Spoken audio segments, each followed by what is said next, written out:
That black leather bag hit my chest before I even saw it coming. Madison shoved it at me like it was nothing, like I was just a coat rack with legs. "Hold this," she said. "I need to find Ryan." I stepped sideways, and the bag missed my hands completely, smacking the hardwood floor with a heavy, sickening thud. Madison froze. Music pounded through every wall of that rented house. Half our senior class was crammed into the living room, chugging cheap beer under silver graduation banners that swayed with the bass.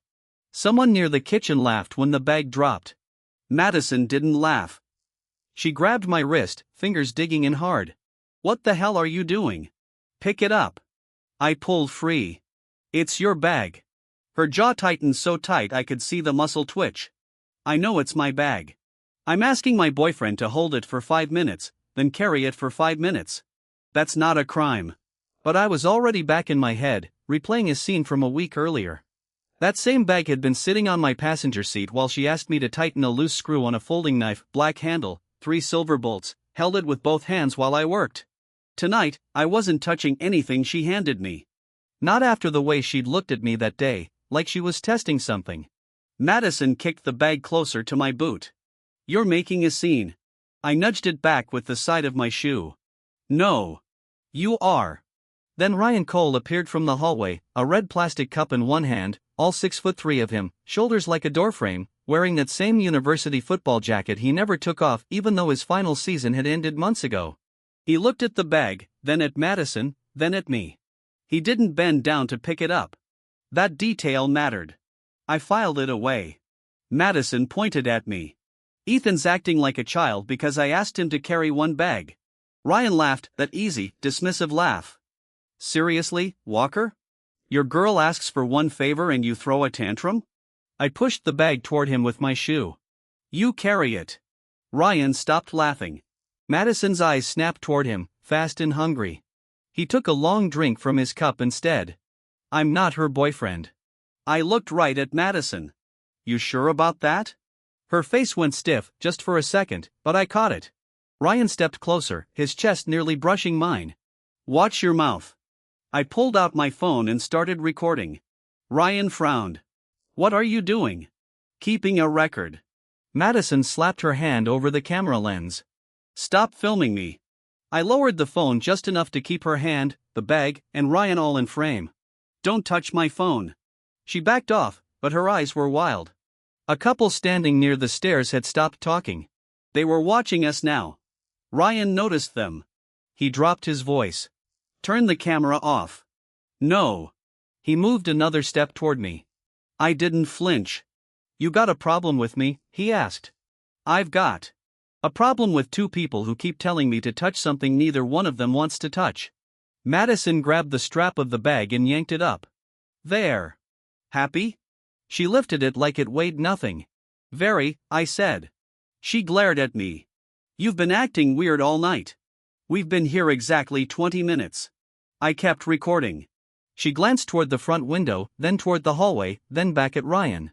Ryan rubbed his right hand against his jeans, and that's when I saw it. A narrow cut near the base of his thumb. Fresh. Not bleeding anymore, but fresh. I angled my phone down for half a second and caught it on video. Madison stepped in front of him. "Ethan, quit being insane." I pointed at the bag. "Take it with you. I need to use the bathroom." "Take it." Her voice sharpened. "I'm not taking a purse into a bathroom packed with drunk girls." A woman near the kitchen gave her a strange look. Madison noticed and forced a laugh. "Whatever. Fine." She walked toward the hallway with the bag. Ryan followed. I followed 10 feet behind them. Madison spun around. "Why are you following me?" "I'm going outside." "The door's the other way." I changed my mind. Ryan blocked the hallway. "Give her some space." I raised the phone. "Move." He looked at the camera, then stepped aside. Madison disappeared through a side door leading to the driveway. I went through the front instead. My truck was parked under a streetlight. By the time I reached it, Madison was already there, rear passenger door open, black bag in her hand. I raised my phone again. "What are you doing?" She jerked around, and the bag stopped inches from my back seat. For the first time that night, she looked scared. Not annoyed, not angry, scared. I was getting my charger, she said. My charger is in the console. I left mine in your truck. You haven't been in my truck today. Ryan came around the side of the house. Jesus Christ. Are you following her now? I kept recording. Madison slammed the truck door. Ryan pointed at my phone. Turn that off. No. She said she doesn't want to be filmed while she was trying to put her bag in my truck. Madison raised her voice. I was looking for my charger. I unlocked the driver's door, opened the console, my charger. Opened the glove compartment, registration. Checked the front cup holders, nothing else. Madison gripped the bag strap. Ryan's face hardened. I locked the truck. If that bag ends up inside my vehicle, I'm calling the cops. Madison laughed too loudly. You hear yourself? Perfectly. Ryan moved close enough that his chest almost touched mine. You need to relax. I angled the phone toward his injured hand. How'd you cut yourself? He pulled his hand behind his leg. Weight room. 10:30 last night. Madison snapped, why are you interrogating him? I looked at her. You care about his hand a lot. She opened her mouth, but sirens cut through the music. One, then another, then three more. Flashing red and blue lights swept across the front of the house. People started pouring out the doorway. Someone shouted, cops. Ryan took one step back. Madison grabbed his arm. That was on camera, too. A patrol SUV stopped at the curb. 2 officers got out fast.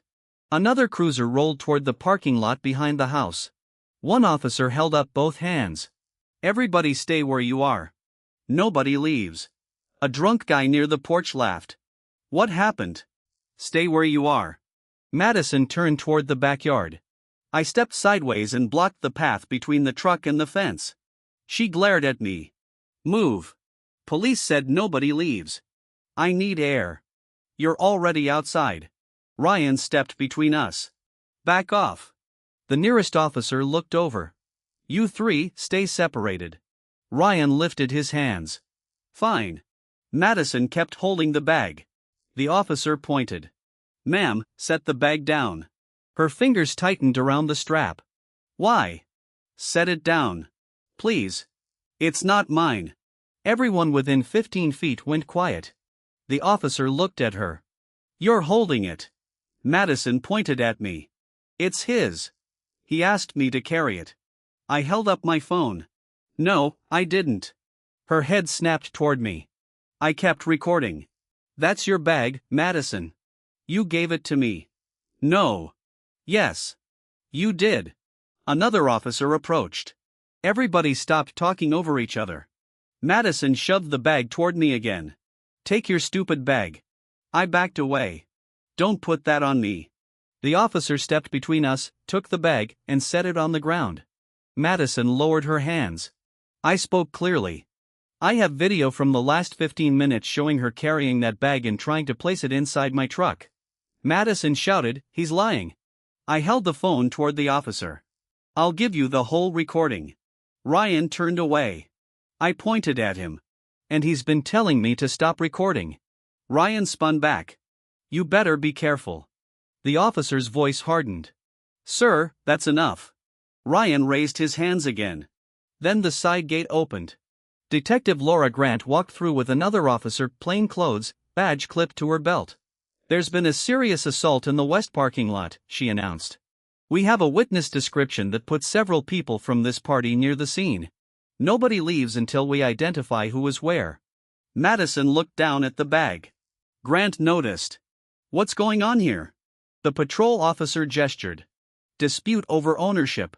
Madison immediately pointed at me. It belongs to Ethan Walker. Grant looked at me. Mr. Walker? No. Madison yelled, yes, it does. I unlocked my phone and pulled up the recording. I started filming after she tried to force it into my hands. The video shows who had it. Grant took my phone. She watched the first 30 seconds, Madison's own voice through the speaker, hold this for me. I need to find Ryan. Then the bag hit the floor. Grant watched. Another section on screen, Madison carrying the bag toward my truck. Grant raised her eyes. Madison's face went pale. Ryan stepped forward. She's been drinking. Grant looked at him. Did I ask you anything? No. Then stay there. An evidence officer put on gloves and photographed the bag before touching it. Madison started shaking her head. I don't know what's inside. Grant looked at her. Nobody asked yet. Madison stopped talking. The officer opened the outer pocket. A university ID came out. Madison read. Then lipstick, a prescription bottle, keys. Grant held up the ID. You still want to say the bag belongs to Mr. Walker? Madison swallowed. He carries my stuff all the time. Not tonight, I said. I didn't carry it tonight. She glared at me. The officer opened the main compartment. He stopped. Detective. Grant stepped closer. The officer slowly pulled back the fabric. A folding knife sat inside a clear plastic sandwich bag. The blade was streaked dark red. Nobody said anything for several seconds. Madison took 2 steps backward. Ryan turned toward the street. A patrol officer blocked him. Grant looked at Madison. Hands where I can see them. Madison lifted both hands. Then she pointed at me. He put that there. I held Grant's gaze. Watch the rest of the video. Madison screamed, he put it there. Grant's voice turned sharp. Stop talking. The evidence officer photographed the knife inside the bag. Ryan wiped his injured hand against his jeans again. Grant saw that, too. Mr. Cole, show me your right hand. Ryan's jaw flexed. It's nothing. Show me. He held it out. Grant stepped closer. The cut ran diagonally across the skin between his thumb and index finger. How'd that happen? This afternoon. Weight room. Grant nodded to an officer. Photograph it. Ryan yanked his hand back. My dad's attorney needs to be here. You can call whoever you want. Right now I'm documenting what I can see. Madison suddenly grabbed my arm, her nails dug through my sleeve. Ethan, please. I pulled away. She moved closer again. Tell them you took the bag earlier. Just say you forgot. I'll explain everything. Grant looked directly at her. Madison stopped. I held my arm away. No. Her lips shook. Ethan. No. You don't understand.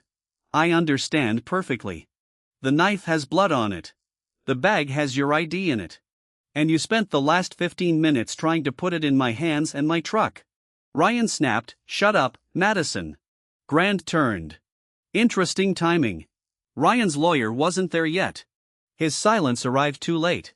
The evidence officer removed a cheap prepaid phone from the bottom of the bag. The screen lit up as he photographed it. A message notification appeared, *R. Did you get rid of it, *? Grant read it. Then she looked at Ryan. Ryan looked at Madison. Madison looked at me. I kept both hands where everyone could see them. Grant pointed toward separate patrol cars. Mr. Walker, you're coming with me as a witness. Ms. Reed, you're being detained while we sort this out. Mr. Cole, same thing. Madison's voice cracked. Ethan, don't leave me. An officer moved between us. I handed Grant my phone. You can copy everything. Then I walked toward the cruiser without touching that black bag once. Detective Grant placed a paper cup of water on the interview table. I didn't touch that, either. She sat across from me with my phone inside an evidence transfer pouch. You understand you're not under arrest? Yes. And you're voluntarily providing the video? Yes. You're also consenting to us making a forensic copy of the original file? Yes. She slid a form over. I read every line before signing. Grant watched me. You read contracts for fun? I work on machines. Missing one line can cost somebody a hand. She took the form back. Start from the beginning. Madison asked me to carry her bag. I refused. Why? She was acting wrong. What does that mean? She wanted me to touch it too badly. Grant leaned back. That's not much. It was enough to record. Had you fought earlier? No. Did you know she was seeing Ryan Cole? I suspected it. Grant's pen stopped. Because of the hotel card in her bag. You saw it tonight. The officer pulled it out. You recognized the hotel? Yes. Riverside Suites. Why would that tell you she was cheating? Ryan posted a photo from that hotel 2 months ago after an alumni event. Same card design. Grant looked at me for a second. You remember hotel key designs? I repair machines. I notice details. She moved on. Did you know Tyler Brooks? Barely. Ever fight with him? No. Threaten him? No. Argue with him at a football watch party last fall? About parking. Grant almost smiled. Parking. He blocked my truck. Physical? No. Witnesses about 15. She wrote it down. Did you touch a folding knife belonging to Madison Reed? Yes. Grant looked up immediately. When? About a week ago. Why? She brought it to my apartment. Black handle, 3 silver screws. One screw was loose. She asked me to tighten it. Grant's posture changed. Did she say it was hers? She said Ryan had left it in her car. Did that bother you? It started an argument. So you knew she had contact with Ryan? Yes. What happened to the knife after you repaired it? I handed it back to her. Bare-handed. Grant put her pen down. That may matter.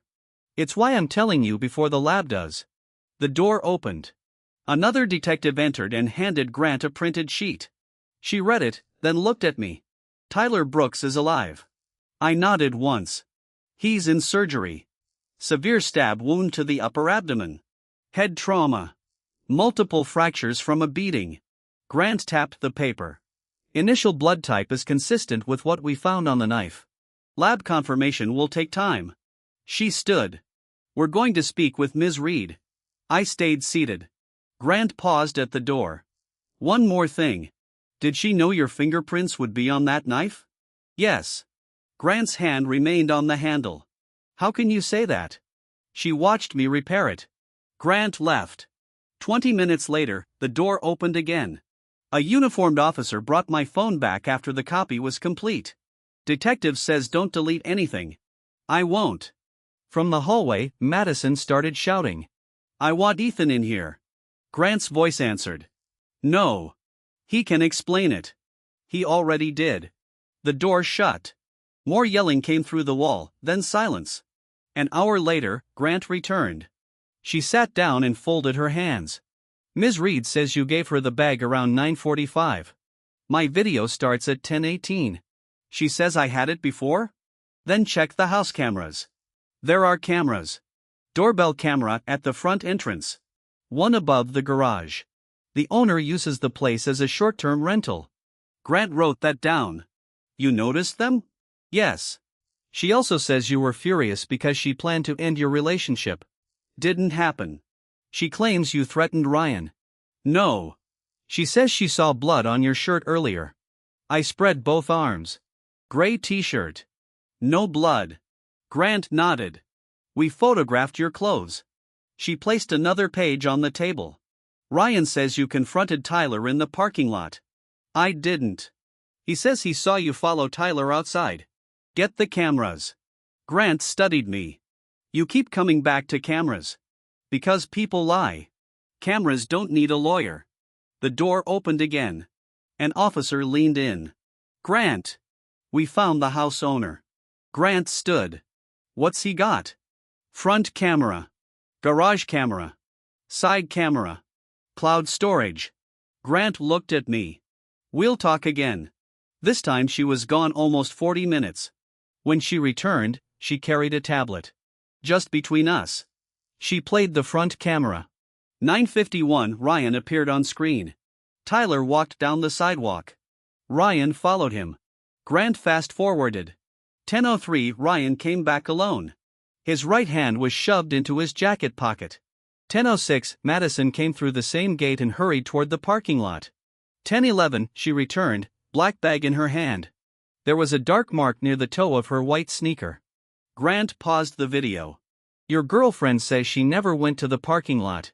She just did. She played the next clip. 10:17 I walked out the front door. The timestamp matched my recording. Grant put the tablet down. Your timeline is cleaner than theirs. The interview room door opened again. Another officer spoke from the hallway. We've got the girl who came with Reed. Jessica. Grant glanced at me. Friend of Madison's? Yes. Close. Very. Grant left me again. Jessica's interview happened 2 rooms away. At first, I could hear only muffled voices. Then Jessica shouted, "I'm not getting arrested for her." The hallway went quiet. A few minutes later, she spoke loud enough for every room nearby to hear. She came back from outside. I asked why there was blood on her shoe. She said Ryan cut his hand. Grant asked something I couldn't hear. Jessica answered, "No, I didn't see Ethan with the bag. Madison had it." A chair scraped. She told me if anybody asked, Ethan had been jealous all night. That's all she told me. Another pause. "No, I didn't know there was a knife." The door opened. Jessica walked past my room crying. She didn't look inside. Grant followed, holding the prepaid phone in a clear evidence bag. "We've got a warrant application moving for this." I pointed at it. "The message from R. That's one part. Can you identify the number?" "Not yet." The hallway suddenly filled with raised voices. Ryan's father had arrived. Charles Cole wore a navy suit over a white shirt with no tie. His attorney walked beside him carrying a leather briefcase. Charles pointed at one of the officers. "My son will not answer another question." Grant stepped into the hallway. "He doesn't have to." Charles saw me through the open interview room door. His expression changed. He walked toward me, the officer beside him blocked his path. Charles called across the hall. "Ethan, whatever happened tonight, don't make it worse." I stayed in my chair. His lawyer touched his arm. "Charles." But Charles kept talking. "You're young. People make mistakes. We can sort this out privately." Grant looked at him. "You should listen to your attorney." Charles stopped. His lawyer pulled him away. The next morning, I walked out of the station at 6:12. My truck was still parked outside the party house. Grant had arranged for an officer to drive me there. Madison didn't walk out. Ryan didn't either. By noon, the story had already hit the campus rumor pages. A photo of police cars outside the party house, then a headline, "Senior Party Ends in Stabbing Investigation." At 12:16, another post appeared, *jealous boyfriend questioned after football player attacked. *. My name wasn't in the headline, but the comments had it within 3 minutes. Ethan Walker, mechanical engineering, Madison Reed's boyfriend. People I had never met wrote that I had always looked unstable. One guy claimed I had punched Ryan at a bar. I had never been to that bar. I took screenshots. Every post, every username, every timestamp. At 12:44, Professor Daniel Hayes called. "You seeing this garbage?" "Yes." "Do not answer it." "I'm not joking." "Where are you?" "My apartment." "Stay there. The department chair may contact you." "What about graduation?" "Still scheduled." "Nobody has charged you with anything." At 1:03, Madison called from an unknown number. I let it ring. She called again. I answered and started a second recording on my laptop. Her voice came through low and fast. "Ethan, please don't hang up. You have 30 seconds. She sucked in a breath. "Ryan's lawyer says the police are twisting everything." 25. "I didn't stab Tyler." 20. I panicked. "That's all. I found the bag after Ryan came back. I didn't know what was inside." "Then why did you try to put it in my truck?" Silence. "Madison?" She whispered, "I needed time." "You told the police it was mine." "I was scared." "You told them I gave it to you." "They were looking at me like I did something. You tried to make them look at me instead." Her voice cracked. "Ethan, I love you." I ended the call at 1:09. I emailed the recording to Detective Grant by 3 o'clock. Another rumor post appeared, Madison Reed terrorized by controlling boyfriend for years. There was a photo of me standing outside a restaurant, Madison beside me. The caption claimed I was yelling at her.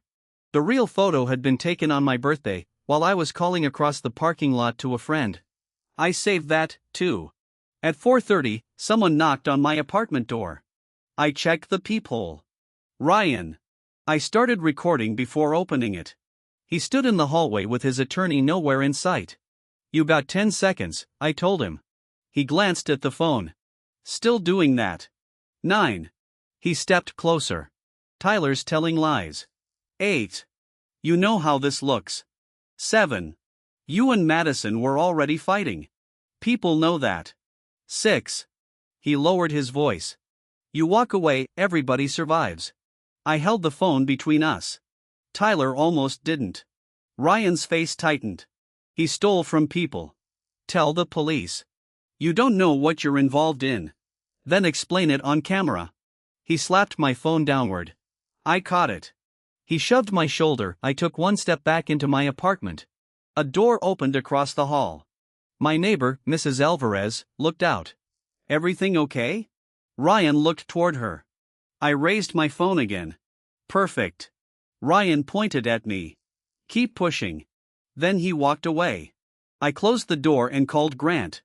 By evening, police had the building hallway video. By midnight, Ryan's lawyer had contacted the department complaining that I was provoking him.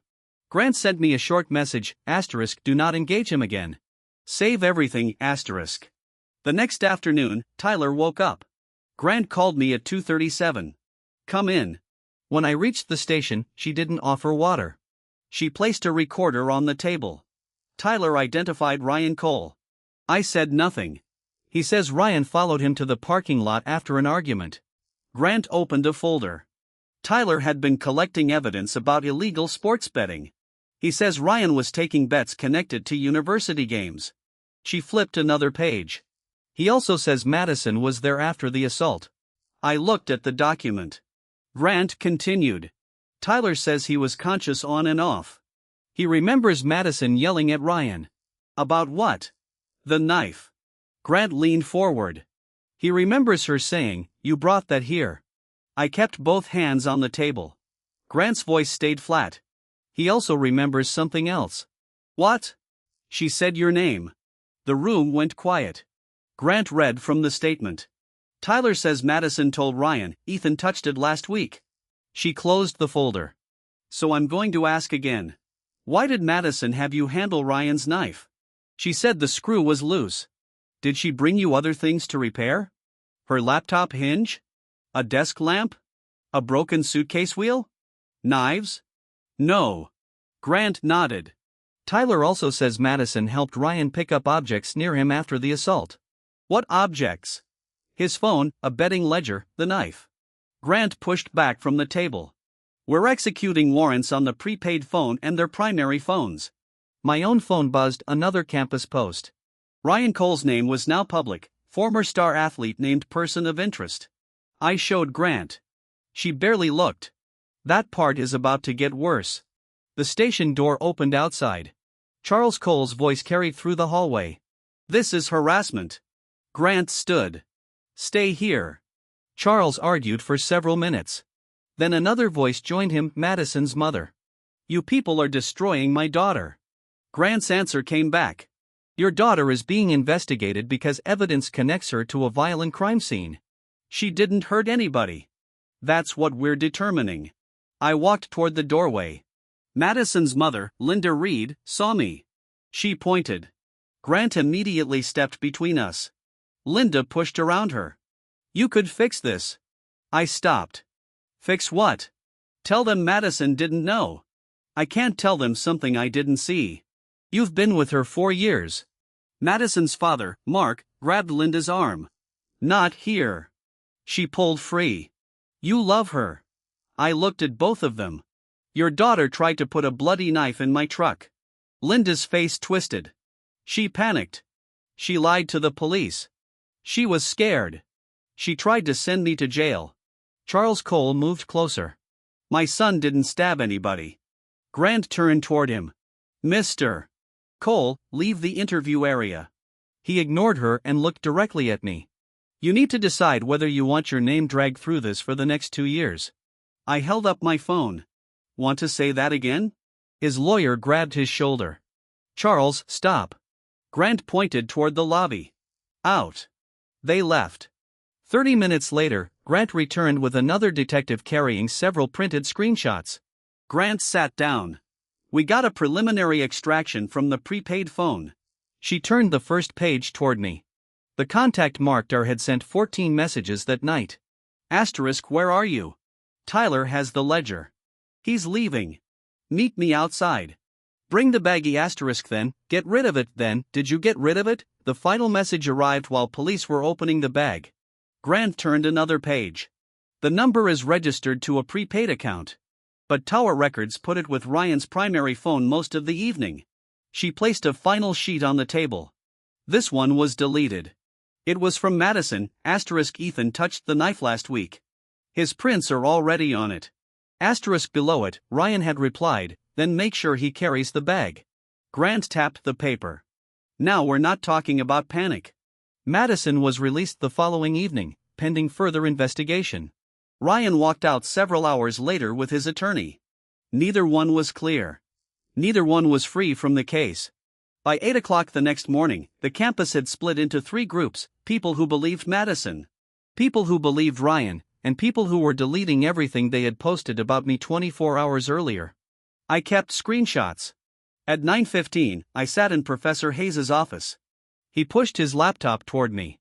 Your employment offer from Bronton Manufacturing is on hold. I read the email. Due to ongoing circumstances involving university law enforcement, we are delaying final onboarding decisions. Hayes hit the desk with his palm. They don't even have a charge against you. They don't want the headline. No company wants the headline. I know. You can fight them later. He stared at me. What are you doing now? Finishing graduation. After that, working. He leaned back. I know a guy who owns an automation shop outside Dayton. Small company, no fancy office. Half his equipment is older than you. Send me his number. That's it? That's it. Hayes nodded slowly. I'll call him. At 10:22, my phone buzzed. Unknown number. This time it was Jessica.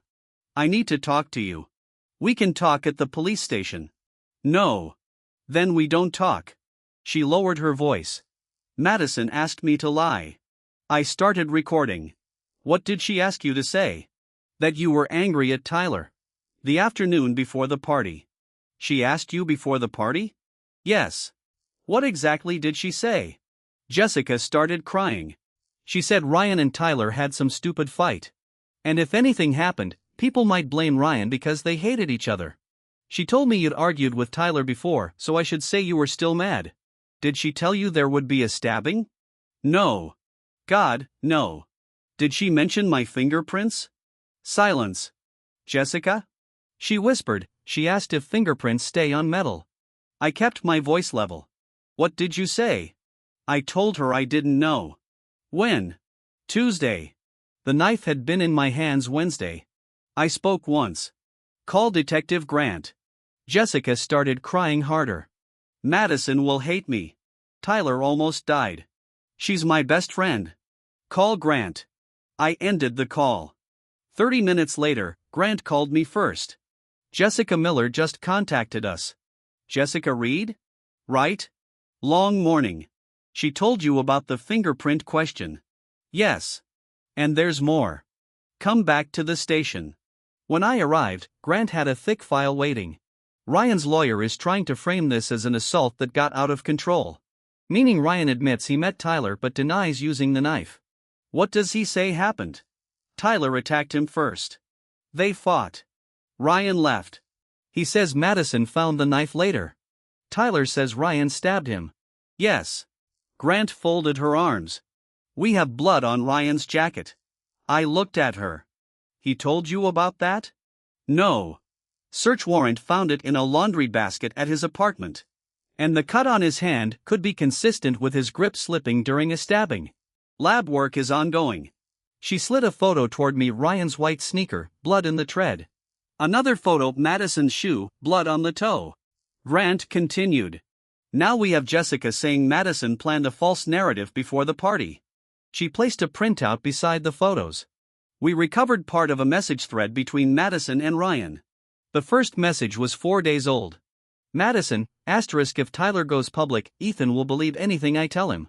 * Ryan, keep him out of it. Madison, he can be useful. A second screenshot: Madison, his prints are already on your knife. Ryan, you're crazy. Madison, I'm practical. Grant watched me. You still want to call her your girlfriend? No. Good answer. She took the screenshots back. The district attorney is reviewing conspiracy-related charges. Outside the station, Ryan was waiting beside a black SUV. His lawyer stood 15 feet away talking on the phone. Ryan pushed away from the vehicle. You enjoying this? I kept walking. He stepped into my path. You think Tyler's some hero? He was stealing. Tell a jury. You have no idea what he did. I held up my phone. Ryan stopped. I pointed at his injured hand. Want another video? His face tightened. You were nothing before Madison. I walked around him. He shouted after me. She picked me because you weren't enough. I stopped. Several reporters near the station entrance turned toward us. Ryan smiled. Then I faced him. Then why did both of you need me to carry the murder weapon? His smile disappeared. A reporter lifted her microphone. Ryan's lawyer ran over. Ryan, get in the vehicle. Ryan pointed at me. This isn't over. His lawyer shoved him toward the SUV. That clip hit local news by lunch. By dinner, it had 600,000 views online. Not because I had made a speech, but because Ryan had stood outside a police station under investigation for stabbing a man and bragged about sleeping with the girlfriend of the person he was trying to blame. Madison called 11 times. I blocked her. Then her mother called. Blocked. Her father. Blocked. At 8:40, somebody pounded on my apartment door. Mark and Linda Reed stood outside. I left the chain on. Linda's face was red. You humiliated her. She did that herself. Open the door. No. Mark held up both hands. Ethan, we just want to talk. Talk. He glanced down the hallway. Not like this. This is how we're talking. Linda snapped, you spent 4 years in our home. We treated you like family. You asked me to take your daughter's criminal charge yesterday. I asked you to help her. Same thing. Mark stepped closer to the door. She says Ryan manipulated her. She texted him that my fingerprints were already on the knife. Linda's mouth opened. I continued. She asked Jessica before the party to tell police I hated Tyler. Mark's face changed. That's not true. Ask Detective Grant. Linda hit the door with her palm. You don't throw away 4 years because somebody panicked. I unhooked the chain, opened the door wider, and walked to the kitchen counter. A folder sat there. I carried it back. Our apartment application. I tore it in half. Cancelled. Another page. Joint vacation reservation. I tore that, too. Cancelled. Another joint checking application. We were supposed to sign Friday. I ripped it down the middle. Not happening. Linda stared at the pieces. You're doing this while she's facing prison. I'm doing it because she tried to put me there. Mark lowered his voice. You know about Ryan? I know enough. Linda pointed at me. It was one mistake. I opened my phone. I had requested Madison's permission months earlier to share travel confirmations through our planning app. The synced reservation history remained Riverside Suites, different dates, different rooms. Madison Reed, Ryan Cole 12 stays over 8 months. I held up the screen. Which one? Linda stopped. I scrolled. February 12th. Another March 3rd. Another April 19th. Another May 7th. Mark grabbed Linda's arm. Come on. I lowered the phone. She didn't make one mistake. She built a schedule. They left. The next morning, Madison's lawyer made a statement outside court. His client admitted to a relationship with Ryan Cole but insisted she had no knowledge of any planned violence. By noon, Ryan's attorney released a different version. He said Ryan acted alone during a fight, but Madison had later proposed using my fingerprints to redirect suspicion. Their partnership lasted exactly 3 days under criminal pressure. Grant called at 2:10. Ryan gave us an audio file. What's on it? You. Not you speaking, Madison speaking about you. I drove to the station. Grant played the recording. The audio came from inside a car. Ryan's voice, asterisk what if Tyler talks? Asterisk Madison answered immediately, then Ethan carries the bag. Ryan laughed nervously, you serious if Madison, asterisk nobody will question him. He's boring. Clean record. Engineering student. Works every weekend. Everybody thinks he's harmless asterisk Ryan, what if he looks inside, Madison, asterisk he won't. He does whatever I ask asterisk a pause, then Madison laughed, asterisk Ethan can't even say no when I make him carry my shopping bags. Asterisk. Grant stopped the recording. That was 3 hours before the party. I looked at the speaker. Grant continued. Ryan says he recorded her because she was getting reckless. Convenient. Very. Doesn't make it false. No. Grant started the audio again. Madison's voice filled the room. Asterisk, if things go bad, I'll cry. People believe me when I cry. Asterisk. Grant stopped it. Her attorney got a copy this morning. What did he say? Nothing printable. The next 2 days moved fast. Madison was formally charged with tampering with evidence, obstruction, conspiracy to falsely implicate another person, and additional counts connected to the betting investigation. Ryan faced aggravated assault with a deadly weapon, plus gambling-related charges. Tyler remained hospitalized but stable. Then the financial side broke open. Federal investigators arrived. The betting money had moved through 3 small business accounts. One belonged to a subcontractor connected to Charles Cole's construction company. Charles stopped talking to reporters. He started talking to lawyers. At graduation, Madison's chair was empty. Ryan's was too. Mine wasn't. Professor Hayes shook my hand when I crossed the stage. After the ceremony, my mother hugged me hard enough to wrinkle the gown. My father slapped my shoulder. You working Monday? Interviewing Monday. Where? Small automation company. Pay good? Probably not. He nodded. Good place to start. A reporter approached with a camera. Ethan, can we ask about Madison Reed? I kept walking. No. Do you believe she intended to send you to prison? No comment. Do you feel betrayed? I stopped beside my parents. No comment. The reporter tried again. Do you have anything to say to her? I looked at the camera. She knows where to send it. Then I walked away. Monday morning, I drove 50 miles south to Mercer Industrial Automation. The building sat behind a tire warehouse and looked like an old shipping depot. The owner, Frank Mercer, was 51, thick forearms, gray beard, work boots. He looked at my resume for 20 seconds. Professor Hayes says you're good. He taught me controls. He says you're better with broken equipment than people. That sounds right. Frank pointed toward the shop floor. See that conveyor? Yes. It stops every 11 minutes. 3 guys have looked at it. Vendor wants $18,000 to replace the control cabinet. He handed me safety glasses. If you tell me what's wrong before lunch, I'll give you a job. I put them on. What's the pay? He laughed. You fix it first. 2 hours later, I found the fault, not the control cabinet. A damaged proximity sensor cable vibrated against a metal bracket. Every few cycles, the signal dropped long enough to trigger an emergency stop. I replaced the cable. The line ran for 40 minutes without stopping. Frank watched it. How much did that cable cost? $143. He looked at the machine, then at me. Vendor wanted 18 grand. Yes. You start tomorrow. What's the pay? He named a number 8% lower than the Bronton offer. I took it. At 4:15 that afternoon, Madison showed up outside the shop. I saw her through the loading bay door, sunglasses even though the sky was cloudy. Frank stood beside me. That your ex? Yes. Problem? He waved toward the office. I've got cameras. I walked outside. Madison removed the glasses. She looked thinner than she had at graduation week. You blocked me. Yes. I needed to talk. You have lawyers. Not about the case. Then there's nothing to talk about. She stepped in front of me. Ryan is blaming everything on me. He gave police recordings. He set me up. You told him to frame me. Her mouth tightened. I was angry at Tyler, at everything. You planned it before the stabbing. I didn't know Ryan was going to stab him.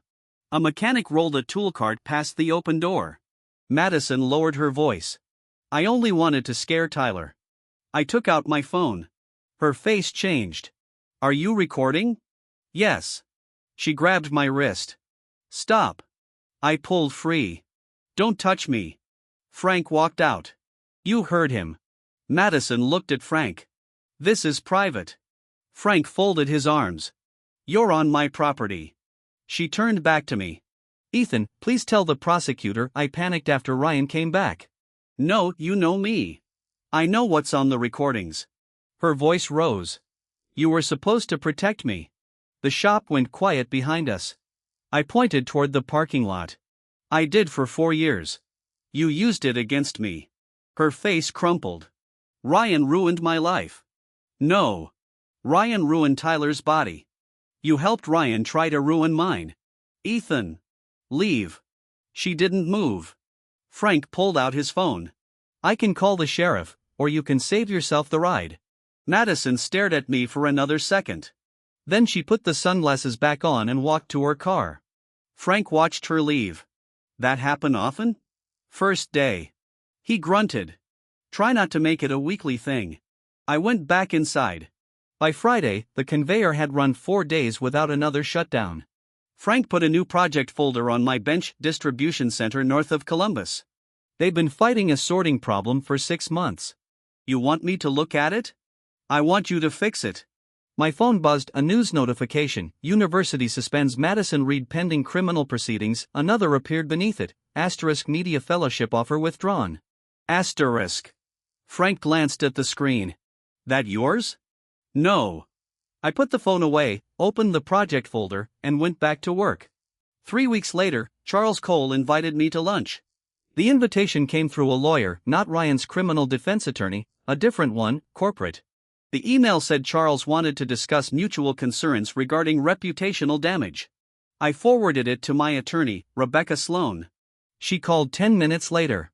Do you want to meet him? Yes. Why? To hear what he wants. Then I'm attending. Charles objected when Rebecca arrived. We met in a private conference room inside a downtown office building. Charles sat at one end of the table, his attorney beside him. Rebecca and I sat opposite. No food. No small talk. Charles slid a folder across the table. Mr. Walker, this situation has hurt everyone. Rebecca put one hand on the folder before I touched it. Explain the document first. Charles's lawyer spoke. It's a confidential civil settlement proposal. I haven't sued anyone. I said you could. Rebecca opened the folder. The first page had a number, $150,000. Charles leaned forward.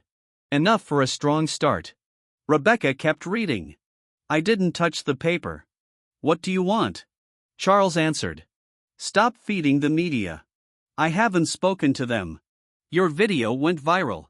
Ryan confronted me outside a police station. You knew cameras were there. He knew too. Charles's jaw tightened. His lawyer jumped in. The agreement would require mutual non-disparagement, withdrawal of any civil claims, and no voluntary public commentary regarding Mr. Cole or his family. Rebecca turned another page. And Ethan withdraws his complaint about Ryan shoving him at his apartment. Charles spread his hands. That was nothing. The hallway camera disagrees. Ryan was under enormous stress. So was Tyler. Charles slapped the table. My son made a mistake. Rebecca looked at him. Your son is accused of stabbing a man. Charles lowered his voice. You think this is going to help your career, Ethan? I stayed seated. Which part being the guy attached to a murder story? Tyler didn't die. You know what I mean? No. Say it clearly. His attorney touched his sleeve. Charles ignored him. I own companies in this state. I know people in manufacturing, logistics, construction, engineering. You think employers enjoy controversy? Rebecca leaned forward. Are you threatening my client's employment? I'm describing reality. I pushed the folder back. Then I'll work somewhere else. Charles looked at the money on the first page. $150,000. No. $200,000. His lawyer turned. Charles. I stood. Rebecca stood with me. Charles snapped. You walk away from this, you get nothing. I looked down at him. I walked away from the bag. Worked pretty well. We left by 4 o'clock. Rebecca sent a memorandum documenting the meeting to the prosecutor. Charles's own attorney had spent most of the meeting trying to stop him from talking. That didn't make the offer illegal by itself, but it made it useful, especially after federal investigators learned Charles was trying to control witnesses connected to his son's case. The next week, Madison posted a video. She sat in front of a white wall, no makeup, voice shaking. 4 months, I was trapped between two controlling men. She named Ryan, then she named me.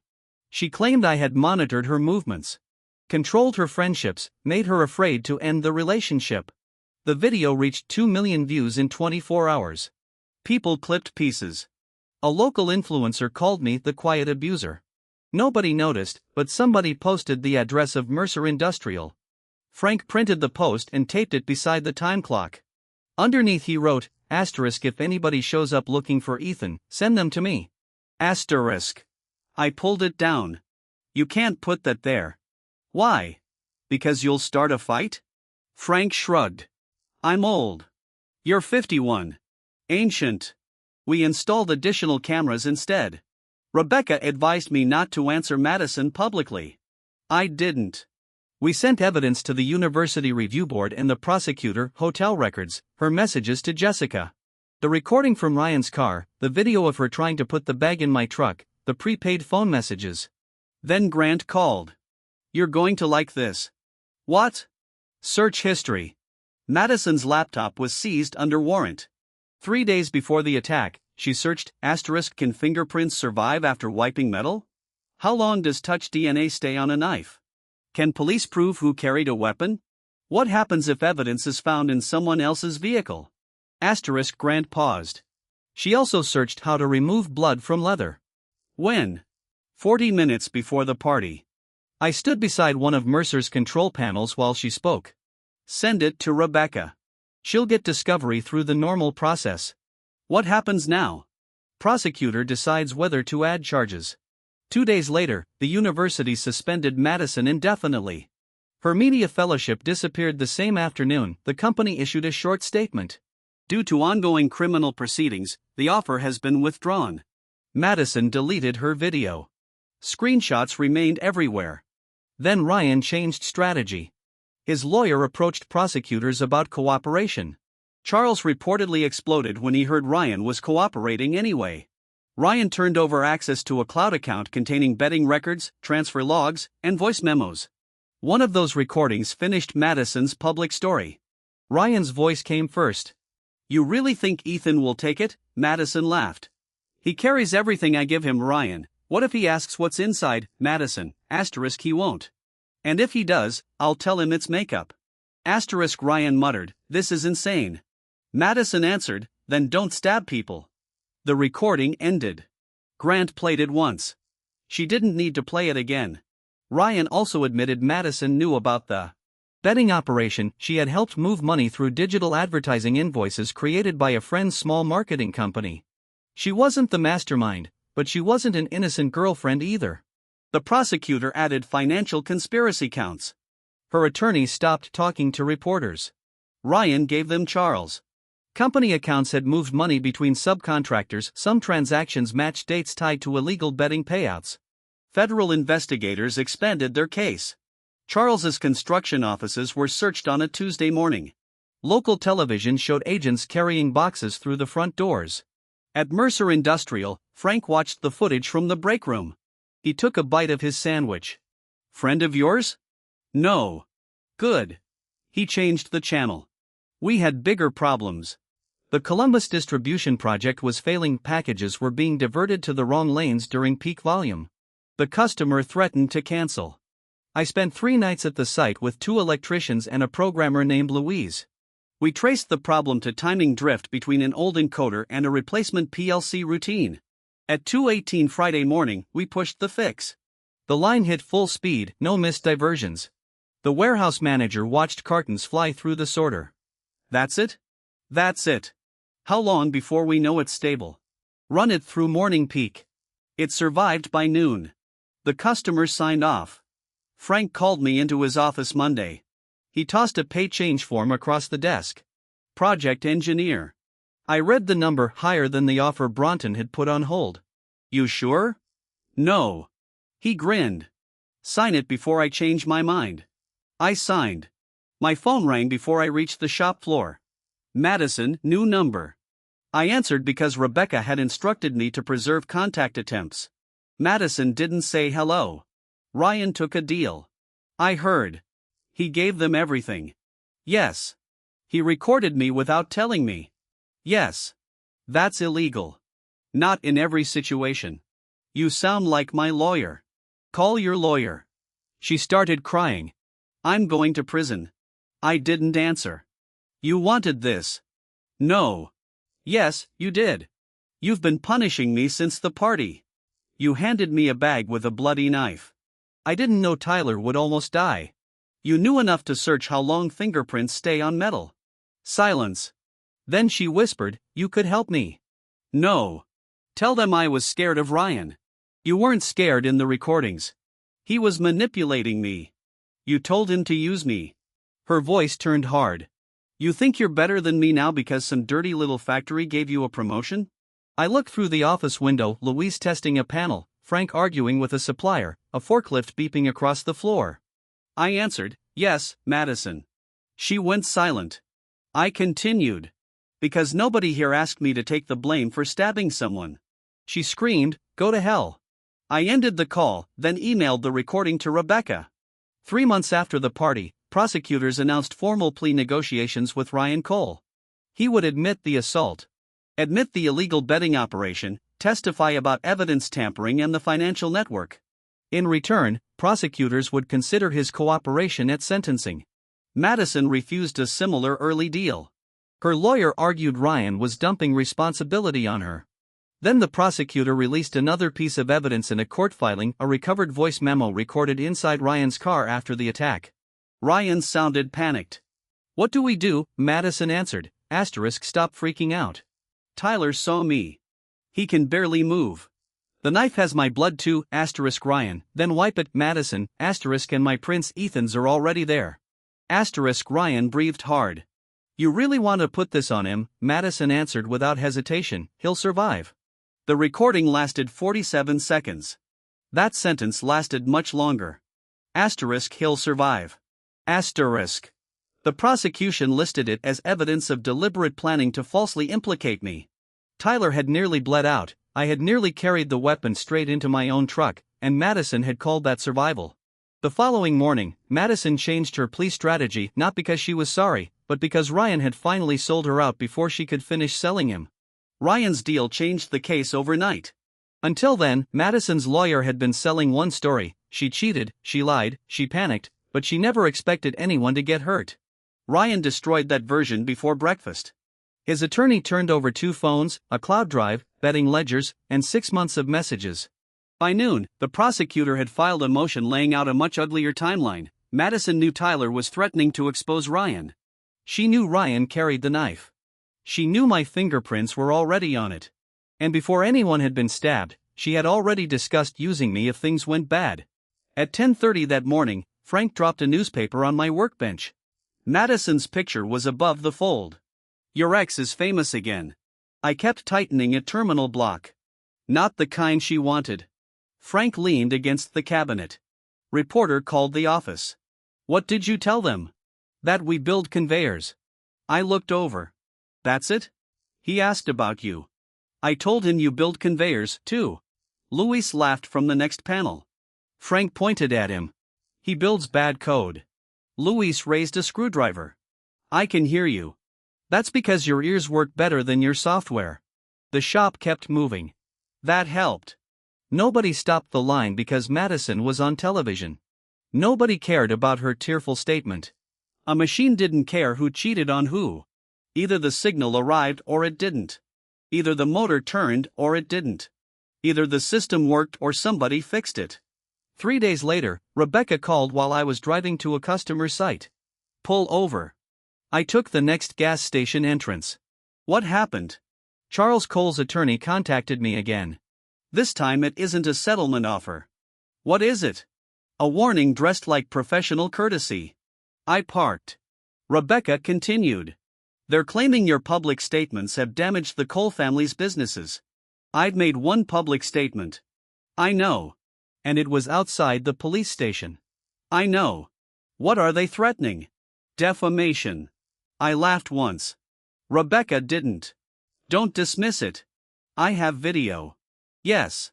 Which is why I'm not worried about winning, I'm worried about him trying to bury you in legal bills. What do you want me to do? Nothing. That's easy. No interviews, no posts, no comments, no replying to strangers online. Keep doing exactly what you're doing. I looked across the parking lot. A news van was parked beside a coffee shop. Rebecca? Yes? What happens if Charles starts calling customers? There was a pause. Has he? Not that I know of. If he interferes with your employment or business relationships, document everything. Don't threaten him. Don't contact him. Let him create evidence. I drove to the site by lunch. Charles had done exactly that. Frank called me from the shop. His voice was flat. Customer in Cincinnati just got a call. From who? Guy introduced himself as legal counsel for Coal Development Group. I stopped beside a conveyor. What did he say? That Mercer Industrial employs a person involved in an active violent crime investigation. I'm a witness. I know. What did the customer do? Called me. I told him if he wanted legal advice, he should hire a lawyer. If he wanted his palletizer fixed, we'd be there Thursday. I rubbed the back of my neck. Frank. Yeah. Send me the caller's name and time. Already wrote it down. Don't call them back. I wasn't planning to. I forwarded everything to Rebecca. By 4 o'clock, she had sent Charles's attorney a preservation letter. By 5:15, the call stopped. For 2 weeks. Then a supplier refused to extend Mercer's usual payment terms. Frank walked into my work area carrying a printed email. Know anything about Northridge Capital? No. They own a piece of the supplier. He tapped one paragraph. Apparently, they've been informed we have elevated reputational exposure. I read it twice. Coal could be. I handed it back. You want me gone? Frank stared at me. No. It's your company. I know whose company it is. They're going after your credit terms. We can survive 30 days cash.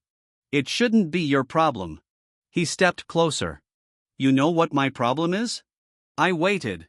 My problem is a customer in Kentucky who has 7 dead photo eyes and thinks yelling at my dispatcher will make them arrive faster. He slapped the paper against my chest. This is paper. Then he walked away. I sent it to Rebecca. That afternoon, the prosecutor's office called not Detective Grant, but Assistant District Attorney Megan Shaw. She asked me to come in with Rebecca. We met in a conference room with no windows. Megan had 4 binders on the table. Ryan Cole has signed a cooperation agreement. Rebecca opened her notebook. What does that change for Ethan? Potentially a lot. Megan looked at me. Ryan says his father knew about the betting operation before Tyler was attacked. He says Charles knew money was moving through company-linked subcontractors. He claims Charles did not know Ryan intended to assault Tyler. Do you believe him? That isn't the standard. She opened the first binder. Ryan also says Madison handled several transfers. Rebecca asked directly, she created fake digital marketing invoices? Megan slid over a copy. One company billed $9,800 for regional audience engagement. The company address was an apartment, the owner was one of Madison's classmates. Megan opened another binder. $9,800 went in, $9,200 moved out within 48 hours.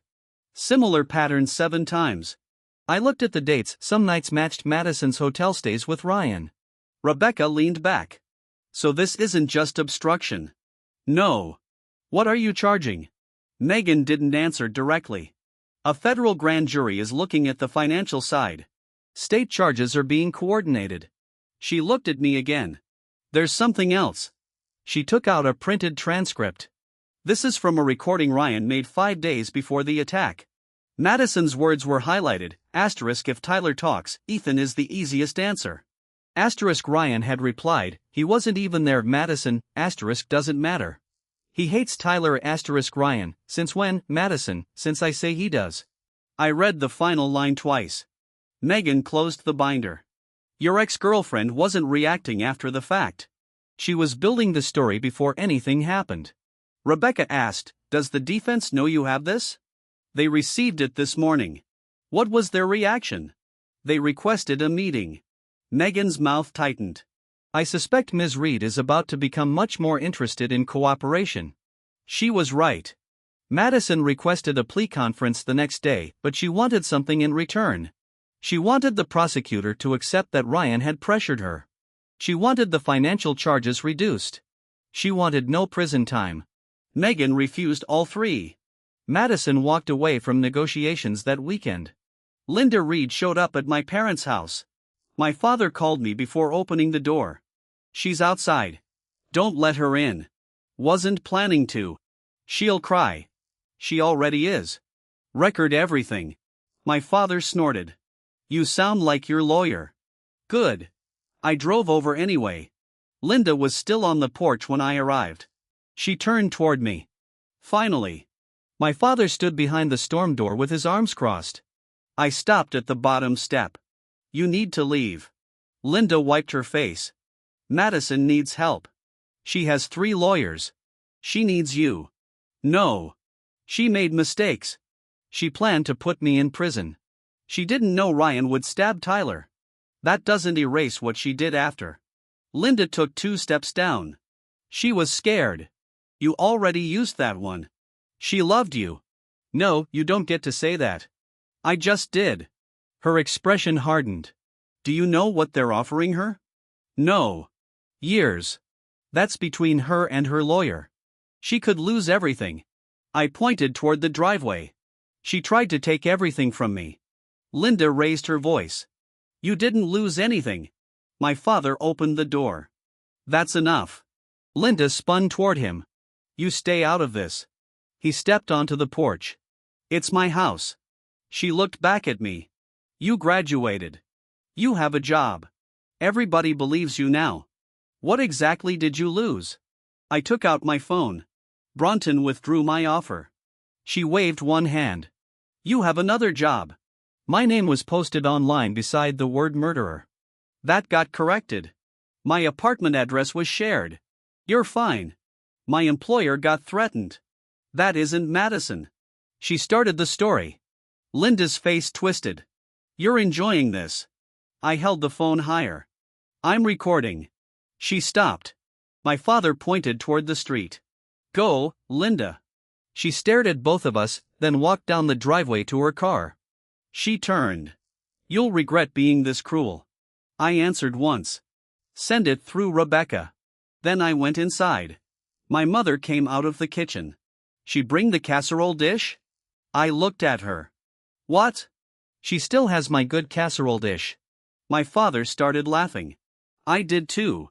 It was the first time anybody had said Madison's name in months without the room turning heavy. Monday morning, Mercer got the biggest order in the company's 11-year history. A national warehouse operator wanted 4 facilities upgraded. Frank called everyone into the break room. We got the Northridge Logistics contract. Luis whistled.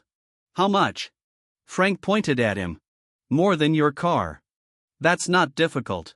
More than my truck. That's serious. Frank looked at me. You're leading controls integration. I set my coffee down. You sure? No. He threw a folder across the table. Stop asking me that. The project meant travel, long nights, commissioning, weekends, real responsibility, and enough money that Frank stopped joking about the company being one bad invoice away from bankruptcy. 3 months earlier, Bronton Manufacturing had paused my offer because my name appeared in a crime story. Now, their production manager called Mercer asking whether I was available for a subcontracting job. Frank took the call in front of me, put it on speaker. We're specifically interested in Ethan Walker's PLC work. Frank looked across the office. I raised one eyebrow. He smiled. Ethan's schedule is expensive. The manager paused. We can discuss rate. Frank doubled our normal engineering rate. They accepted. After the call, he leaned back. Still want that old job? No. Good. He tossed me the purchase order. Go fix their line. I did. The same company that had treated me like a liability paid Mercer $18,400 for 4 days of my time. Nobody apologized. They didn't need to. The invoice was enough. Then the case got uglier. Ryan's cooperation exposed a second betting account connected to a business owned by one of Charles Cole's oldest subcontractors. Federal agents found invoices that didn't match any real construction work. Charles publicly denied everything. He called Ryan a troubled son who abused the family name. Ryan responded through his lawyer. He produced emails. Charles had written, *, keep this away from the main books. Another, no more transfers over 10K. Another, if your football friends can't control themselves, stop using company people. Charles stopped doing television interviews. His attorney started doing them instead. Rebecca called me one Thursday night. You're going to get subpoenaed for Madison's trial. I expected that. Her defense may try to attack your behavior again. They already did. This time under oath. What do I do? Answer only the question asked. No speeches. No speeches. No guessing. No guessing. If I don't remember, say I don't remember. If they ask why I refused the bag, tell the truth. I looked down at the open control cabinet in front of me. She was acting wrong. Yes. They're going to ask why I started recording. Yes. They'll make it sound like I knew. Rebecca paused. You did know something was wrong. Not what exactly. That became the defense's main strategy, not innocence, not anymore. They wanted to make my behavior look suspicious enough to create doubt. Madison's lawyer filed papers arguing that I had manufactured a narrative because I suspected her affair. They highlighted how quickly I had started recording, how I had refused the bag, how I had noticed Ryan's cut, how I had immediately told police about my fingerprints on the knife. Online, people started asking the same question: how did Ethan know? One podcast host said, nobody behaves that perfectly unless they already understand the crime. I didn't answer. The prosecution did. They released no secret explanation, they simply listed the facts. Madison tried to put the bag in my hands. I refused. Ryan refused to carry it. Madison tried to put it in my truck. I recorded her. Police arrived minutes later. The knife was found inside. That was enough. The trial began 8 months after the party. Madison wore a dark gray suit. Her hair was shorter. She didn't look at me when I entered the courthouse. Linda did. She stared from the defense side until a bailiff asked everyone to take their seats. Ryan had already pleaded guilty to aggravated assault, illegal gambling offenses, and conspiracy charges. His sentencing was delayed until after his cooperation was complete. He entered the courtroom through a side door in jail clothing. Madison finally looked up.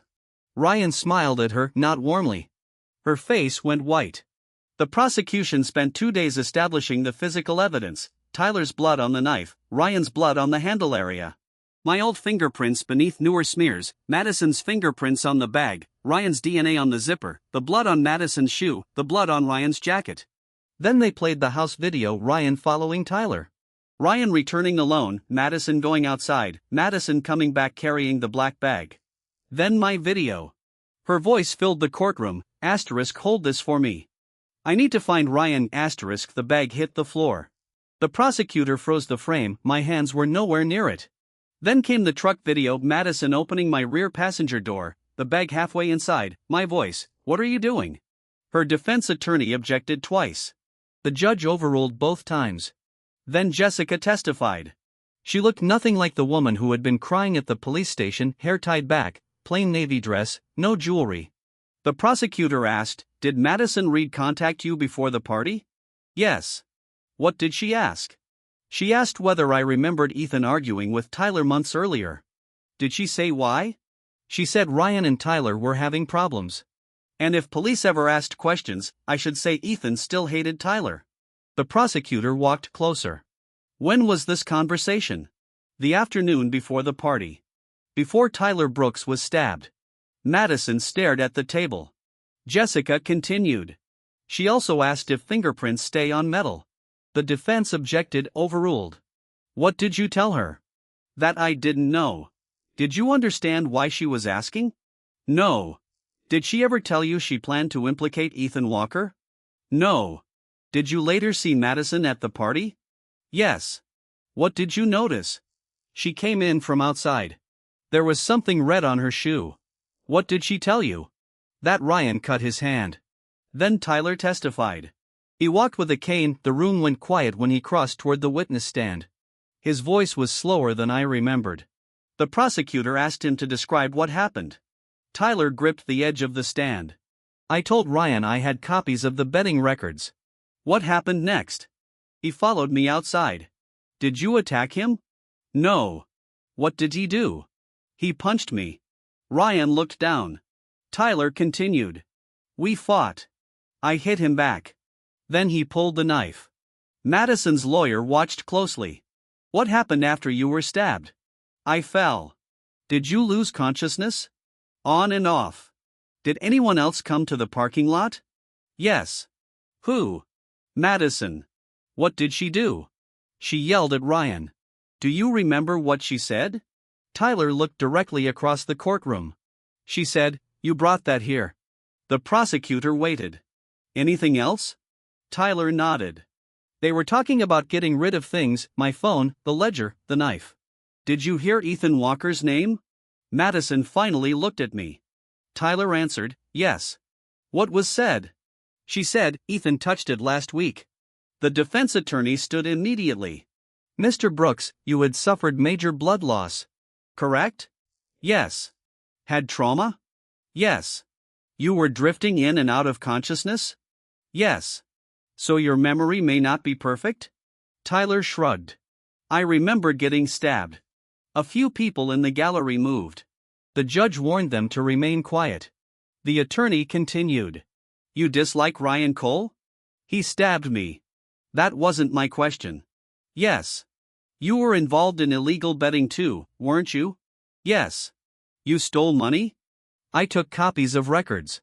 You kept some money. Tyler looked toward the prosecutor and back. I took $3,000 from an account because Ryan owed me $17,000. So you weren't some innocent whistleblower? No. The attorney leaned closer. You had every reason to blame Ryan and Madison to save yourself. Tyler tapped the cane against the floor once. I got probation for my part. I admitted what I did. He pointed toward Ryan. He admitted what he did. Then he looked at Madison. She's the only one still pretending.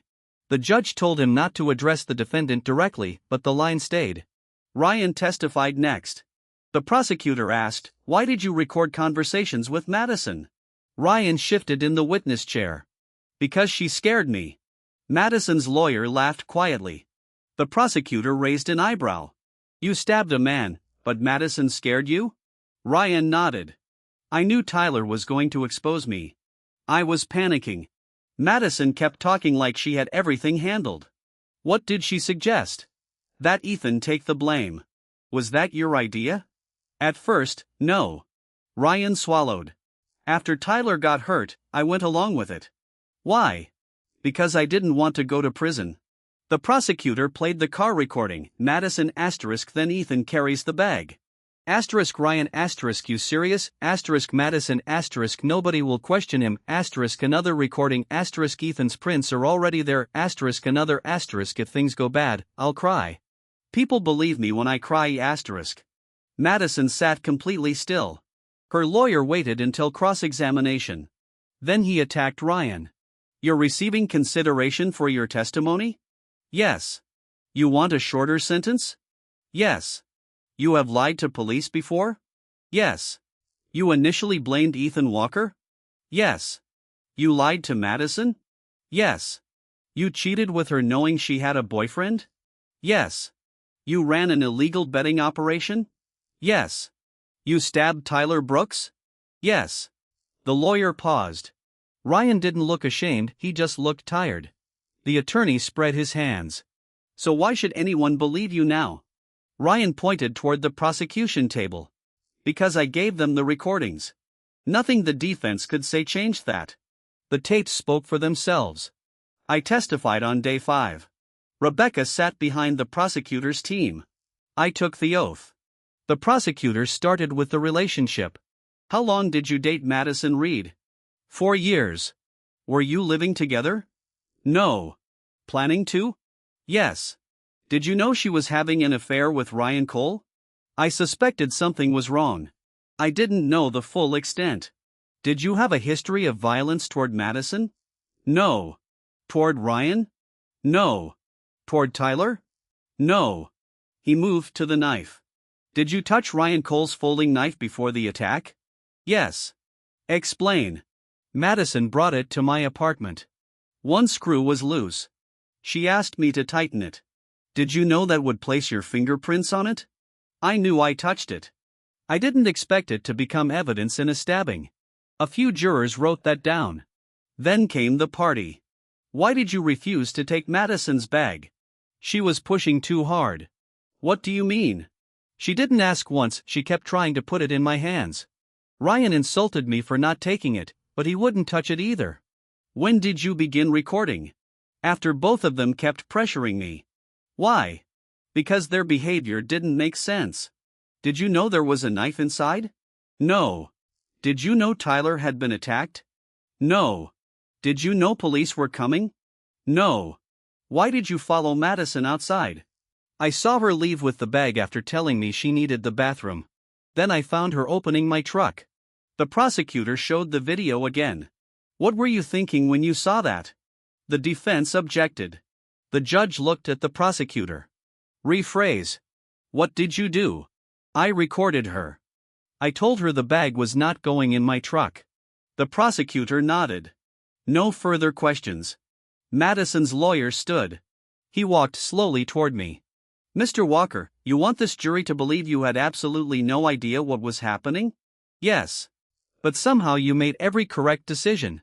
I refused to carry a bag. You started recording at exactly the right time. I started recording when two people acted strange. You noticed a tiny cut on Ryan's hand. It was visible. You remembered touching a knife a week earlier. Yes.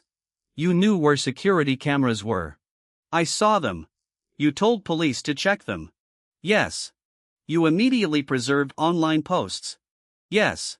You contacted an attorney quickly. Yes. The lawyer spread his arms. That sounds remarkably prepared. I looked at him. It sounds like I didn't want to go to prison for something I didn't do. He stepped closer. You hated Ryan Cole? No. He was sleeping with your girlfriend. I learned that for certain after the police opened her bag. You suspected? Yes. You were jealous? No. You confronted him? He came to my apartment. You embarrassed him outside the police station? He talked. Cameras were there. You deliberately gave the press a quote? I answered one question. He picked up a printed transcript. Your exact words were, then why did both of you need me to carry the murder weapon? Yes. You enjoyed humiliating him. The prosecutor objected, sustained. The lawyer changed direction. You canceled plans with Madison immediately? Yes. No effort to save the relationship? No. No counseling? No. No conversation about forgiveness? No. He looked toward the jury. That was quick. I faced him. She tried to frame me for a stabbing. A juror looked down to hide a reaction. The attorney stopped walking. Mr. Walker, isn't it true you wanted Madison punished because she cheated? No. Isn't it true you helped police because you wanted revenge? I helped police because there was a bloody knife in her bag and she told them it belonged to me. He stared at me. I stared back. The judge finally asked counsel. The attorney returned to his table. No further questions. The prosecution rested 2 days later. Madison's defense called character witnesses a professor, a former internship supervisor. Her mother, Linda, cried on the stand. She described Madison as ambitious, loving, generous, and easily influenced. Then the prosecutor asked, Mrs. Reed, after your daughter was arrested, did you visit Ethan Walker's parents' home? Linda hesitated. Yes. Did you ask him to help your daughter avoid prison? I asked him to tell the truth. Did you tell him he had lost nothing? Linda's face tightened. I don't remember the exact words. The prosecutor played my father's doorbell recording. Linda's own voice filled the courtroom. You graduated. You have a job. Everybody believes you now. What exactly did you lose? The prosecutor stopped it. No more questions. Madison testified last. Her lawyers clearly hated the decision, but she did it anyway. She cried before the prosecutor asked the first question. Her attorney led her carefully. She admitted the affair, admitted helping Ryan with money, admitted lying after the attack, but she denied planning to send me to prison before Tyler was stabbed. What did you mean when you said Ethan could carry the bag? Madison wiped her face. I meant if Ryan needed to move things after the betting records came out. I didn't know there would be a weapon. What did you mean when you said Ethan's prints were already on the knife? I was panicking. That message was sent before police arrived? Yes. Were you afraid? Yes. Of Ryan? Yes. Ryan laughed from the gallery. The judge immediately warned him. Madison continued. He had just stabbed Tyler. I didn't know what he would do. Her lawyer finished. The prosecutor walked up. Ms. Reed, you were terrified of Ryan? Yes. Yet you continued dating him secretly for 8 months? He wasn't always violent. You helped move betting money? I didn't fully understand what it was. You created fake invoices? He told me what to write. You searched, can fingerprints survive after wiping metal? Madison swallowed. Yes. Ryan made you do that? No. You searched it 3 days before Tyler Brooks was stabbed? Yes. You also searched, what happens if evidence is found in someone else's vehicle? Madison looked at her lawyer.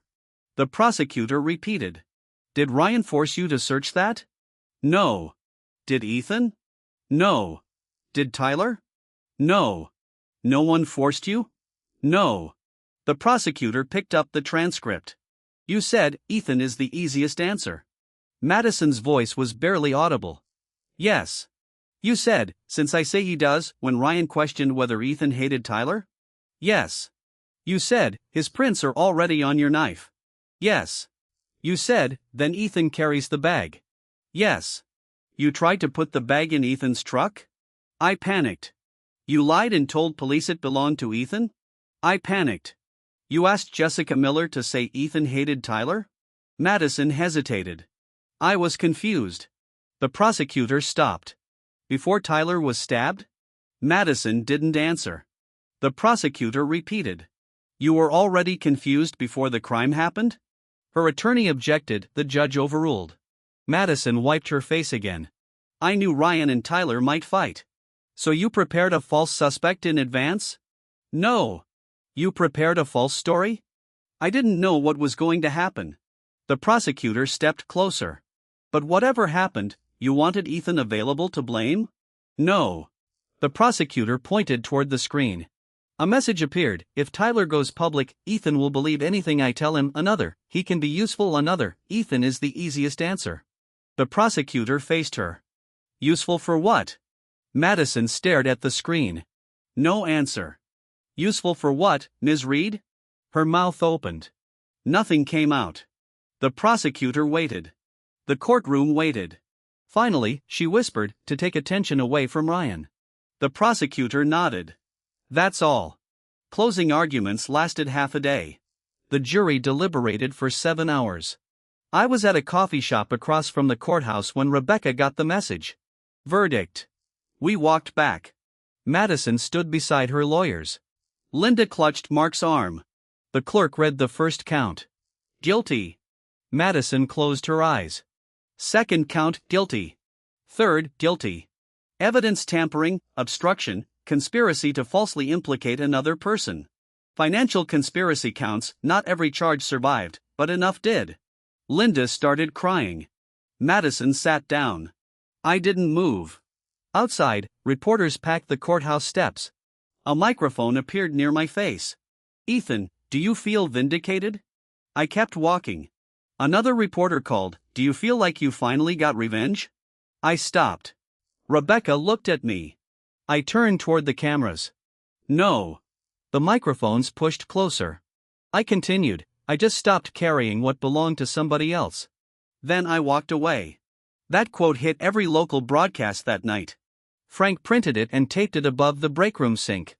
I tore it down the next morning. He taped up another copy. I tore that down too. The third time, he laminated it.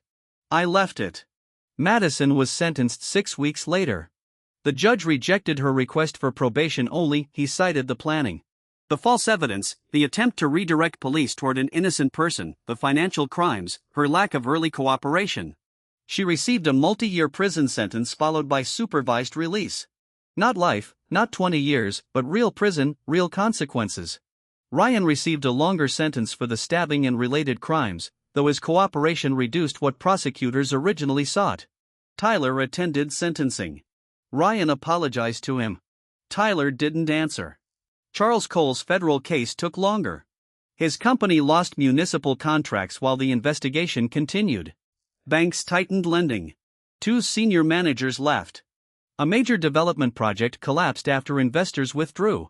Then Charles was indicted on financial offenses tied to fraudulent invoicing and money movement. His lawyers insisted he had never known the funds came from illegal betting. A former accountant disagreed. And so did the emails. Charles eventually pleaded guilty to several financial counts rather than face trial on everything. Coal development survived, but Charles didn't control it anymore. The board forced him out. His name came off a university athletic facility 3 months later. Workers unscrewed the metal letters from the wall while students filmed. The video got more views than any statement I ever made. I watched 15 seconds, then turned it off. Mercer Industrial got busier. The Northridge project led to 2 more. Frank hired 4 electricians, another controls engineer, and a project coordinator named Claire Bennett. Claire was 29. She had previously worked for a packaging equipment company and had the useful ability to tell customers no without making them feel insulted. The first time we met, she dropped a 3-inch binder on my desk. Customer wants commissioning moved up 12 days. No. I already told them. Then why is that on my desk? Because they asked me to make you say yes. I pushed the binder back. No. She nodded. Good meeting. Then she walked away. Louise looked over the divider. You should marry her. I threw a zip tie at him. A month later, Claire and I spent 4 days commissioning a warehouse line in Indianapolis. No flirting, no hotel bar nonsense. We worked, argued over schedules, fixed a sensor map, fought with a vendor over bad drawings. On the last night, the customer's operations manager tried to blame our team for a mechanical problem outside our scope. Claire put the contract on the table and tapped 1 paragraph. Mechanical installation belongs to your general contractor. The manager raised his voice. Your controls are stopping the line. Because their guard switch is mounted wrong. You're refusing to help? No. I'm refusing to accept responsibility for somebody else's bad work. I looked at her. She caught it. What? Nothing. You have a face. I always have a face. That one means something. The contractor fixed the guard switch. The line ran. At dinner, Claire pointed her fork at me. You going to explain the face now? No. Great. She kept eating. That was one of the reasons I liked her. She didn't dig at closed doors. She didn't weaponize silence. She didn't ask questions just to test whether I would answer correctly. We started having dinner after jobs, then coffee on Saturdays, then actual dates. I told her about Madison after 6 weeks, not every detail. She already knew the public version. Most people in the state did. She listened. Then she asked, do you want me to say something? No. Good. She drank her coffee. What would you have said? That your ex sounds terrible. I laughed. That's it? What else is there? Nothing. There wasn't anything else. A year after the trial, Frank called me into his office. He had 2 documents waiting. One was a new salary agreement, the second was an equity plan. I read the first page, then the second. You're serious? Frank leaned back. You ask me that every time I pay you more. This is ownership. Small ownership, still ownership. You brought in work, you keep customers, you train 2 people, you saved my ass on Northridge. Louis yelled from outside the office. He also breaks all my code. Frank shouted back, your code comes broken. Then he looked at me again. I'm 52. Ancient. Exactly. I don't want to be doing emergency calls at midnight when I'm 60. You planning to retire eventually? You want me to buy in? I want you to have a reason not to leave. I signed that evening. My father came over with beer. He looked at the equity paperwork. How much for percent to start? He whistled. That's real money if Frank stops buying terrible trucks. Frank's truck was 17 years old. My father nodded. Probably safe. My mother called. Did you tell Claire? Not yet. Why not? Because I signed 20 minutes ago. She'll be happy. She will. My mother paused. You know Madison's mother called. I put the beer down. When? Yesterday. What did she want? To apologize. Did she? Mostly. What does mostly mean? She apologized for blaming you, then spent 10 minutes explaining why she was under stress. That sounds like Linda. She asked for your address. Don't give it to her. I didn't. Thanks. My mother's voice softened. She said Madison wants to write. She can send it to Rebecca. I told her that. Ended the conversation. 2 weeks later, Rebecca forwarded a scanned letter. Madison had written it by hand, 4 pages. I read the first one. She apologized for lying, then blamed Ryan, then apologized for blaming Ryan, then blamed fear, then her parents, then pressure, then herself. The second page said prison had made her understand how much she had taken for granted. The third said she still dreamed about the night of the party. The fourth asked whether I could ever forgive her. One sentence stood out: if you had just taken the bag like you always did, everything would have happened differently. I read that line again. Rebecca called. You finished it? Yes. Want to respond? No. Want me to send a formal no-contact notice? Not unless she keeps writing. Fine. I closed the file. Claire was in the kitchen cutting open a delivery box. She called toward the living room, knife. I looked at the cardboard. She saw my face, then looked at the box cutter sitting 2 feet away. Never mind. She picked it up herself. No dramatic conversation, no forced reassurance, just a box, a tool, a normal night that mattered more than any courtroom verdict. Another year passed. Mercer Industrial moved into a larger building. The old shop had 8 employees, the new one had 23. Frank put me in charge of systems engineering. Claire became operations manager. Luis threatened to resign whenever we made him document his code. He never did. Bronton Manufacturing became one of our regular customers. Their plant manager eventually invited me to lunch. Halfway through, he set down his fork. I owe you an apology. For what? Pulling your offer. You were protecting the company. We were protecting ourselves. Same thing. No. He shook his head. We should have waited for facts. I drank my coffee. You hired us later. Cost us more. That helped. He laughed. You really don't carry grudges. I looked at him. I carry invoices. He laughed harder. That line made it back to Frank. It ended up on a coffee mug. 3 weeks later, I hated the mug.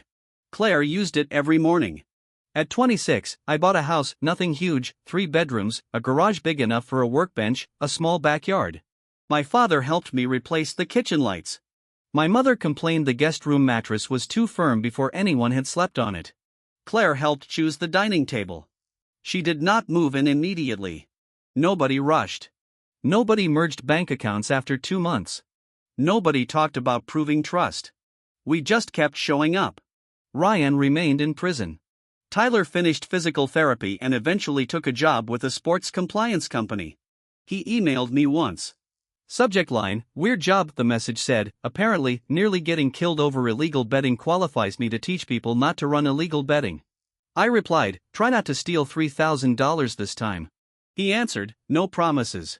That was the last time we spoke for almost a year. Charles was released from federal custody later than Ryan's original projected date. His old company had been restructured, the family sold their lake property. The private box at the stadium disappeared, the local paper stopped writing about them. That was probably the hardest punishment for Charles. Eventually, nobody cared. Madison was released after serving most of her sentence. I learned because a reporter emailed Rebecca asking for comment. I gave none. A week later, an envelope arrived at Mercer, no return address. Frank brought it into my office. Prison girlfriend? Ex-girlfriend?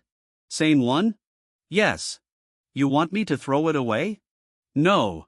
I opened it. 1 page. Madison had gotten a job at a small print shop through a re-entry program. Her parents had moved.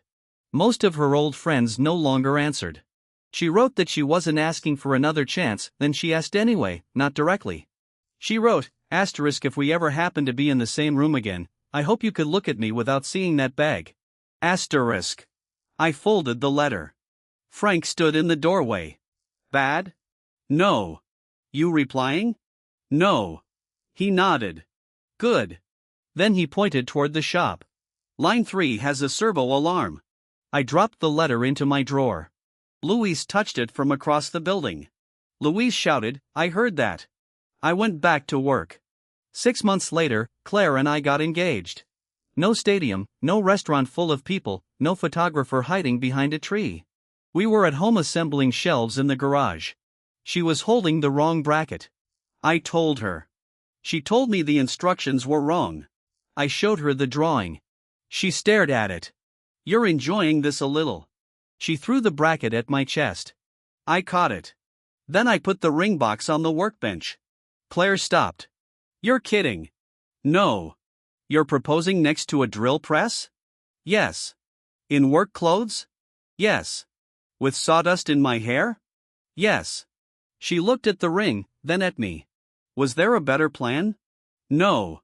Good. I opened the box. Marry me. She smiled. Yes. Then she pointed at the shelf. You still installed that brace backward. I looked. She was right. We fixed it. No dramatic speech, no promise that nothing bad would ever happen, just a ring, a shelf, a woman who told me when I was wrong and didn't need me to carry the consequences for her choices. The wedding happened the following spring, small.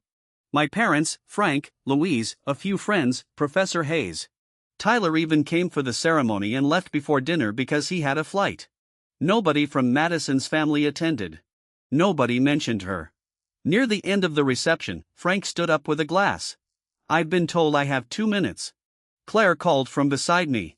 You have one. Frank ignored her. When Ethan came into my shop, I told him if he could fix a conveyor before lunch, I'd give him a job.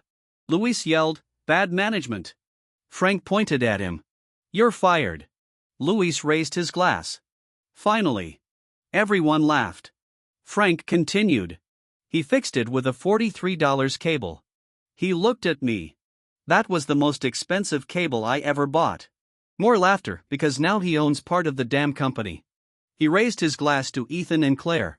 May she continue doing the job none of us can. Claire called, What job? Keeping him from being annoying. She threw a napkin at him. The night ended with music, nothing exploding, no cops, no blood, no black leather bag sitting under a chair. 2 years after the original party, I was leaving a customer appreciation event with Claire when she stopped beside the front doors. She had her laptop bag over one shoulder and a folder under her arm. Her phone rang. She looked at the screen, then held the laptop bag toward me. Can you hold this for a second? I looked at the bag. Claire froze, then her mouth curled into a grin. Oh. I stared at her. She pulled it back immediately. Right. I kept staring.